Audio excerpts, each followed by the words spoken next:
नमस्कार. लपंडाव मालिकेचा आजचा रिव्ह्यू तुम्ही पाहत आहात. तर आजच्या भागामध्ये सखी आता पहिल्या फेरीचा विजेता घोषित करते आणि दुसऱ्या फेरीचं कधी आहे, केव्हा, कुठे होणार आहे याचेही अपडेट्स देते. तर पहिल्या फेरीचा विजेता कोण आहे हे जाणून घेण्यासाठी एपिसोड पूर्णपणे पाहायला विसरू नका आणि हो, चॅनलला लाईक, शेअर आणि सबस्क्राईब करायलाही विसरू नका. तर आता सरकार जी असते ती सखीला सांगत असते की विकीने धोकाधडी केलेली आहे, त्यामुळे तो आता कान्हाला या पहिल्या फेरीचा विजेता म्हणून घोषित कर. मात्र सखीला काही ते पटत नाही. सखी मात्र आता तिचा निर्णय सर्वांना सांगत असते की मान्य आहे की कान्हाने हुशारीने सगळ्या प्रश्नांची उत्तरं शोधलेली आहेत, पण विकीने मात्र चालाखी दाखवलेली आहे. हेही तितकंच खरं आहे. त्याने त्याच्या शक्तीचा आणि युक्तीचा अगदी योग्य प्रमाणे उपयोग केलेला आहे. समजा उद्या जर मी खरंच एखाद्या संकटामध्ये सापडले, मी खरंच हरवले किंवा काय, तर माझं रक्षण करण्यासाठी वगैरे हे फक्त हुशारीचाच उपयोग होणार नाही आहे. विकीने ज्याप्रमाणे कान्हाला फॉलो केलं आणि त्याला फॉलो करत करत तो ज्याप्रमाणे माझ्यापर्यंत पोहोचला, त्यावरून तर हेच सिद्ध होतं आहे की आजच्या फेरीचा विजेता जो आहे तो फक्त आणि फक्त विकी आहे, तर कान्हा नाही. आणि यावर कान्हाला मात्र काही तिचं हे पटत नाही. तर आता सखी कान्हाला बोलत असते की मान्य आहे, तू हुशारी दाखवली आहेस, पण जर तुझी होणारी बायको कोणी किडनॅप वगैरे केली असेल तर तुला हेही लक्षात ठेवायला हवं आहे की तुझ्या मागे कोण काय करतंय ते. मात्र तू हे मात्र हुशारी दाखवण्याच्या नादामध्ये विसरलास आणि तुझ्या हुशारीने आणि तुझ्या ओव्हर कॉन्फिडन्सनेच तुला हरवलेलं आहे. आणि योग्य प्रकारे शक्ती आणि युक्ती वापरून विकी मात्र जिंकलेला आहे, असं आता ती सर्वांना सांगत असते.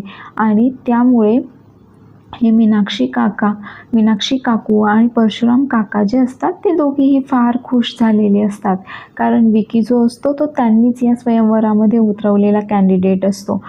आणि मात्र सरकारलाही हे हिचं बोलणं जे असतं सखीचं ते अजिबातही पटत नाही. आणि कान्हाला देखील सखीचा हा जो निर्णय असतो तो अजिबातही पटलेला नसतो. मात्र स्वयंवर सखीचा असल्यामुळे ती जो निर्णय देईल तोच फायनल असणारा असतो, त्यामुळे तिच्या पुढे कोणी काही बोलूही शकत नसतं.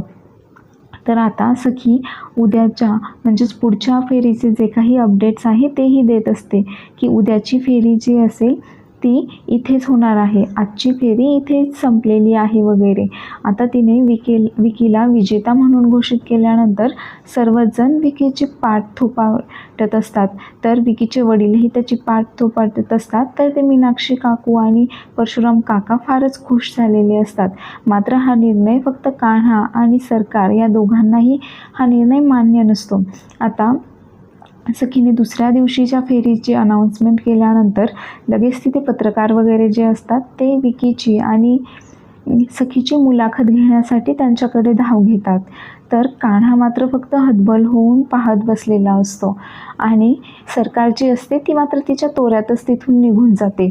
नंतर कान्हा जो असतो तो सरकारला भेटतो, तर ही सरकार कान्हावर खूप भडकलेली असते, चिडलेली असते व त्याला बोलते की काय एकदम मूर्ख निघालास तू, तुला साधी एक फेरीसुद्धा जिंकता आली नाही.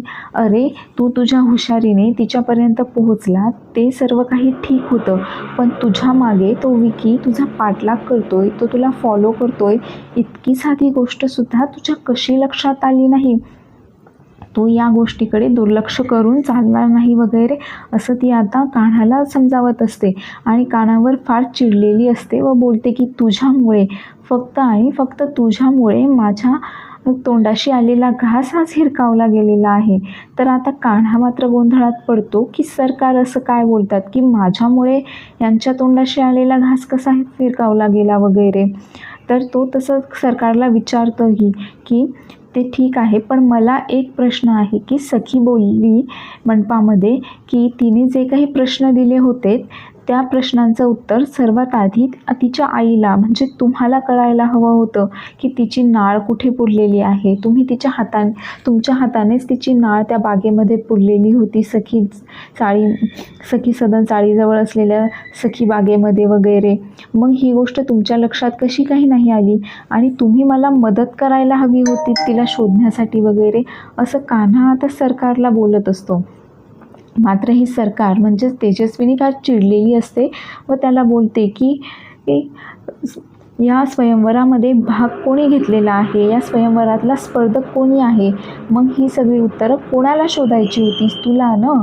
मग तुझ्या हुशारीने तुला ती उत्तरं शोधायची होतीस ना, आणि तू ती शोधलीसुद्धा. फक्त तुझ्या आधी तो विकी तिथे पोहोचला आणि स्वतःचा खोटारडेपणा त्याने खरेपणा आहे असं सिद्ध करून तो हा डाव जिंकलासुद्धा.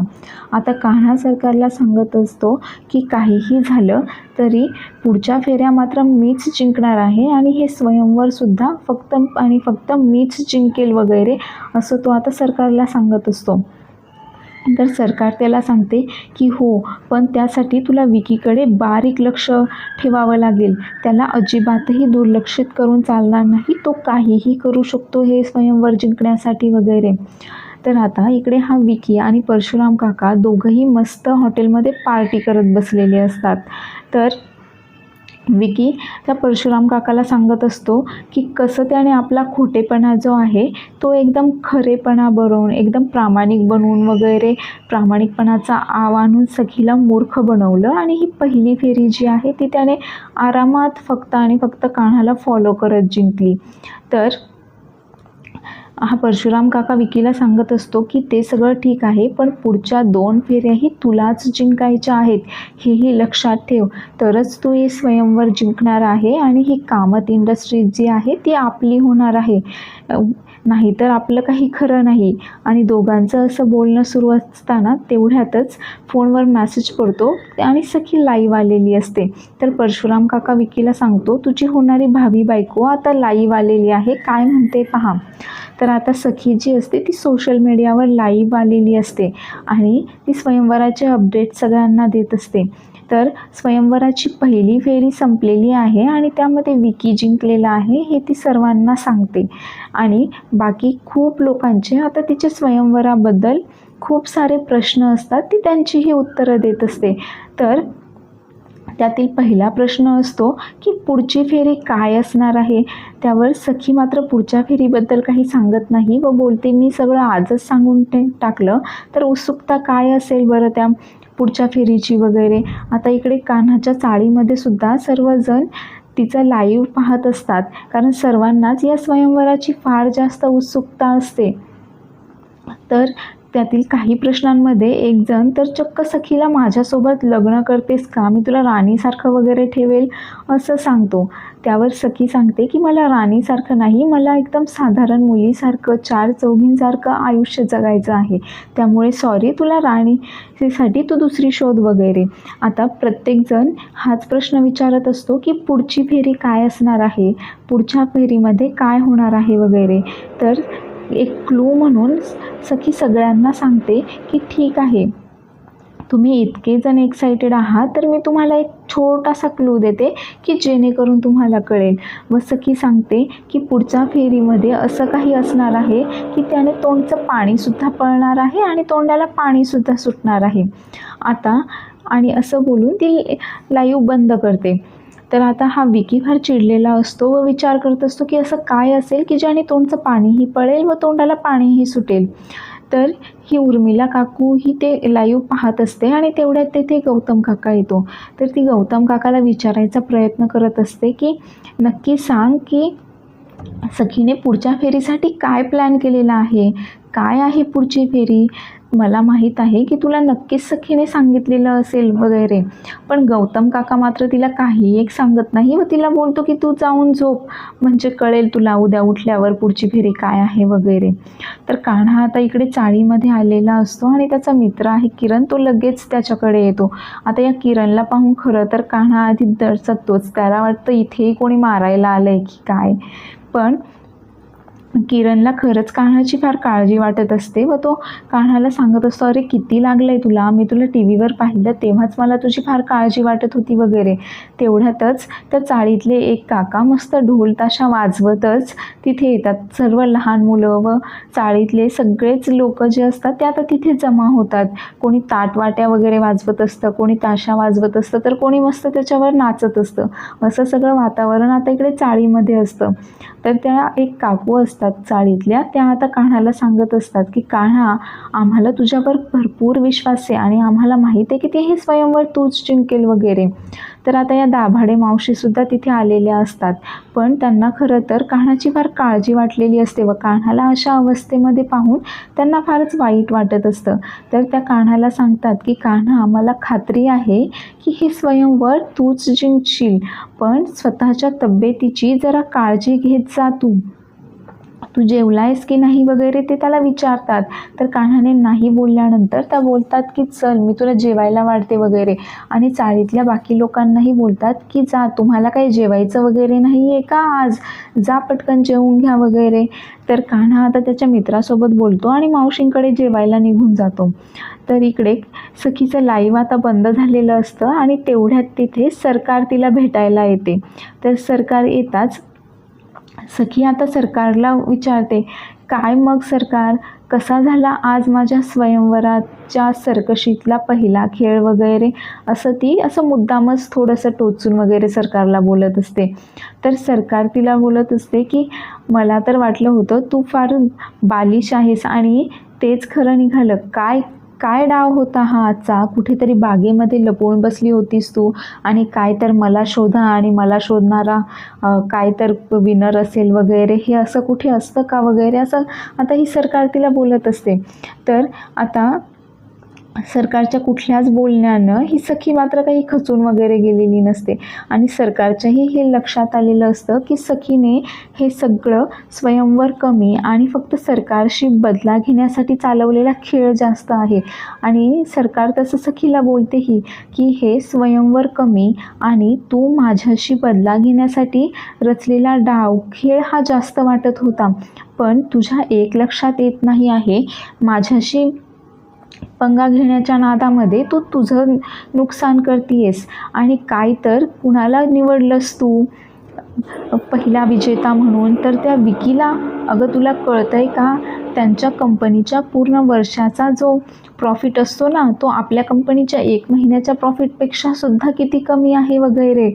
त्यावर आता ही सखी चिडते व बोलते, मग कोणाला निवडायला पाहिजे होतं, तुमच्या त्या ड्रायव्हरला का, नाही त्याने खूप चलाखीनेच सगळ्या प्रश्नांची उत्तरं शोधली होती, पण मात्र बागेत पोहोचताच त्याने माती खाल्ली वगैरे, असं ती बोलत असते. आता खरं तर सरकार सखीला समजावत असते की हे बघ, तुला कळतंय का की या स्वयंवरामध्ये जो कोणी जिंकेल त्याच्याशी तुला लग्न करायचं आहे आणि लग्न म्हणजे काही पोरखेळ वगैरे नाही आहे. तुझं खरं आयुष्य जे आहे ते आता तुझं लग्न झाल्यानंतर, हे स्वयंवर पार पडल्यानंतर सुरू होणार आहे. त्यामुळे अगदी नीट विचार करून निर्णय घे, तुला कोणाशी लग्न करायचं आहे, हे स्वयंवरामध्ये काय टास्क द्यायचे आहेत वगैरे, आणि काय आहे उद्या, की उद्याही कुठल्याशा बागेत थिएटरमध्ये वगैरे तुला लपून बसायचे आणि आम्ही तुला शोधायचं आहे वगैरे, असं आहे का काही. तर आता खरं तर सखी खूप भावूक झालेली असते व बोलते की सरकार, असं काहीही होणार नाही आहे, कारण याऐवजी माझी दया येण्याऐवजी तुम्हाला जर माझी थोडी माया वाटली असती तर खूप छान झालं असतं वगैरे. आता असं दोघींचं बोलणं सुरू असतं. तर दुसऱ्या दिवशी सखीच्या स्वयंवराचा दुसरा दिवस उजाडतो. तर ही अँकरिंग करणारी मुलगी जी असते ती सर्वांना आता सांगत असते की आता थोड्याच वेळामध्ये दुसरी फेरी सुरू होईल वगैरे, आणि तेवढ्यातच एकदम ढोलताशांच्या गजरामध्येच इथे सरकारची एंट्री होते. सर्वजण सरकारचं मस्तपैकी स्वागत करत असतात. तर घरातील सर्व मंडळी, सगळे 5 उमेदवार सर्वजण तिथे उपस्थित असतात. तर सरकार आता तो दरवाजा उघडून त्या मंडपामध्ये जाणार, तेवढ्यातच ती शीना जी असते, ती इव्हेंट मॅनेज करणारी, ती आता सरकारला थांबवते व बोलते की सखी मॅडमने सांगितले त्या आल्याशिवाय दरवाजा उघडायचा नाही. आता मात्र ही सरकार मनातच विचार करत असते की आता काय हे नवीन नाटक लावलं हिने. आणि तेवढ्यातच सखी तिच्या पालखीत बसून तिथे येते. तर ती शीना जी असते ती पडदा बाजूला करून पाहते तर सखी आलेली असते.